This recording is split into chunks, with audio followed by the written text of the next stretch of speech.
Hey folks, how you doing? One tired Papa Joe here. I had 2 minutes left on my 14 hours when I got here. I reckon that's close enough, you reckon? Oh, I only did a little over 500 miles, but I made 3 drops in the Houston area and 1 pickup. And then drove damn near 500 miles up here.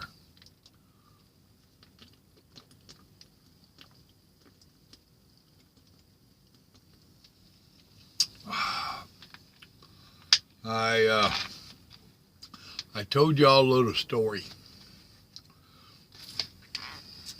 I fibbed. Those 2 hot dogs and the chili and rice that I had left from that dinner on the hilltop, I got here, I went in and warmed up and finished them. So, my bad. I didn't save them for tomorrow. But I got other stuff back there. Ain't no need going to bed hungry.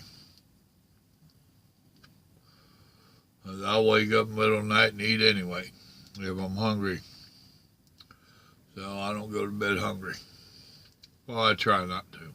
Sometimes you're just too damn tired to fool with it. You know what I mean? So, got a phone call today. Had a guy talk to me damn near 2 months ago now about going on a run Houston to Arkansas, damn near by our yard up there. Hadn't heard from him in a while, which he'd told me it'd be a spell. Said it'd be after the 1st of this month. Well, it's damn sure after the 1st of this month. He was wanting to know if I was still interested. Well, yeah, I'm interested enough to hear what you got to offer. What you got? So, now I don't put him in the category of a typical recruiter. For one thing, he's a company owner, not a recruiter. And I believe he was being honest with me, which that ain't typical of a recruiter. So, we played 20 questions. He told me what he could about what he had going and what he had to offer. And I asked a bunch of questions. And we'll see where it goes from there. So, and yes, I talked to Mama a little bit about it. She's been around trucking long enough. Now, she won't make my mind up for me. By no means. And I already know what her answer will be. It's up to you. It's your job. Which is true. But in most cases, I seek her counsel because it does affect her too. So, and we discussed this one. And we're going to let it brew for a day or two. Think about it. We'll probably talk about it again. Me and her. I already know what way I'm leaning, but I ain't going to make no rash decisions. And that's what any of you new drivers, or any drivers out there that are talking to someone else, you need to learn from my mistakes of getting mad and quitting companies just because you're mad. Now, I've always got another job before I quit. And I've always been that way, even before trucking. It's not good to leave yourself unemployed. Unless there is some serious stuff going on, there's no job out there that I can't tolerate for a few weeks while I find something else. I mean, that's just all there is to it. So,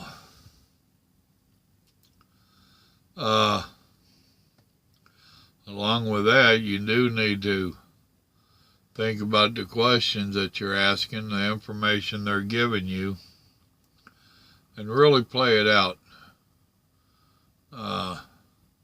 Think about it, and if you've got more questions, don't be afraid to call. I mean, this old boy told me call or come over to the office, whatever I wanted to do. And, which I'm not bashful. If I got more questions, I'll call and ask him about it.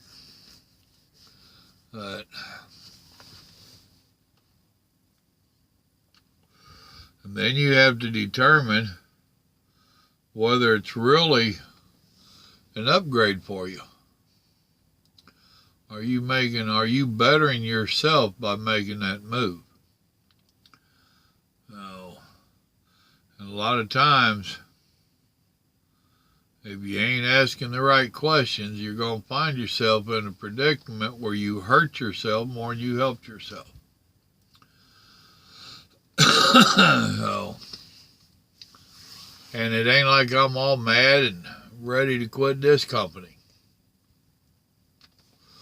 However, if the right job came along, I would go with it. I like this company. I like the guy that owns it.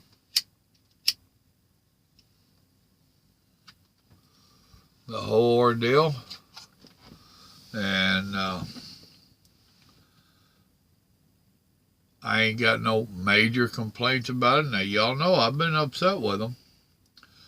Said a million times, there ain't no perfect trucking company. There ain't no perfect company, period. Much less in trucking. And you've also heard me say that when they say they're a family-oriented company, the family they're oriented towards is their own. And there's no doubt in my mind that push come to shove, if it bettered Larry for me to go, I'd be gone. We can be friendly and we can be friends and the whole bit. Bottom line is he owns the company, and guess whose best interest is at his heart? It ain't mine. Now, that ain't saying he'll do me wrong or anything like that. It's just saying that when push comes to shove, and I got news for you, it's like that with any company. One feller I know, his brother's been with this company for like 20 years. And he got like a 2-day notice. Dude, we're closing the doors.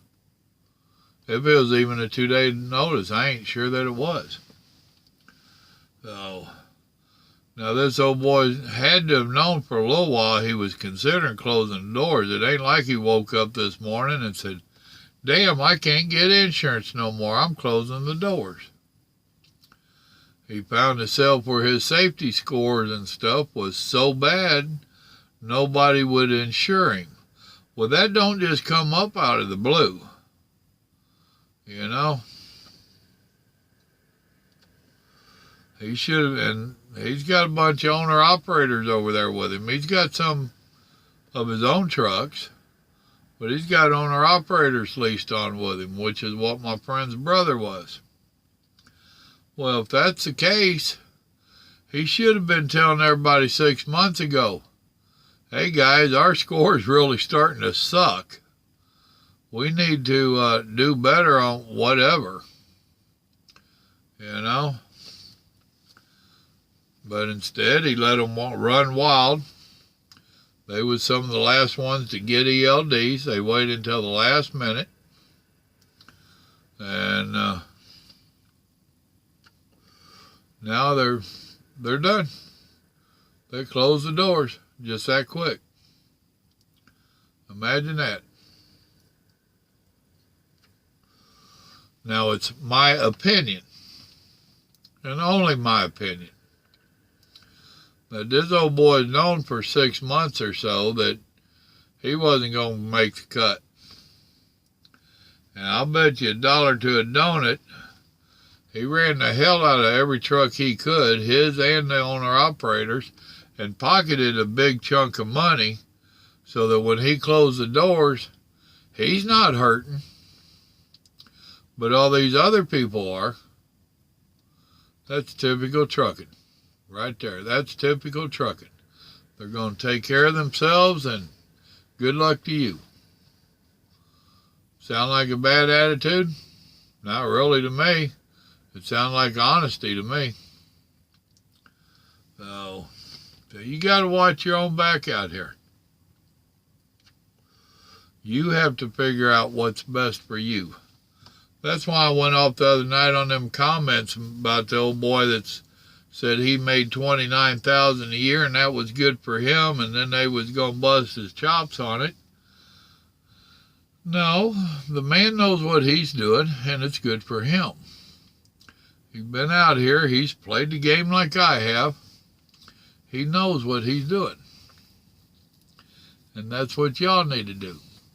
Know what you're doing. Know where you stand.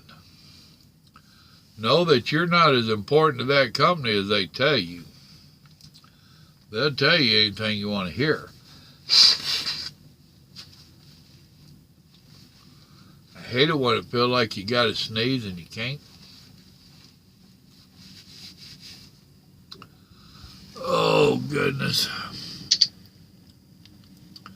So, anyhow, there's that. I'm at my receiver. Proceed to the highlighted route. 97 miles from the yard. As I told you, I was cutting it close on that 14 hour. Then as I'm working my way back here to it, there's a sign that says no trucks. I came on down, don't tell nobody. I came right on down that road. I had to go down at 1.7 miles. So I took a gamble. Now that stuff can bite you in the ass.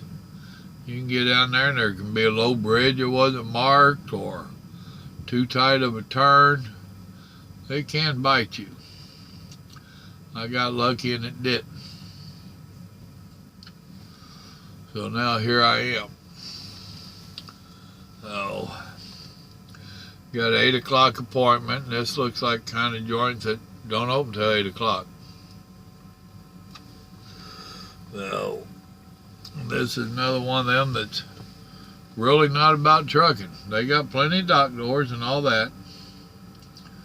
I got a feeling that this is one of them mail order companies. Don't know that for a fact, but I got a feeling they are. Two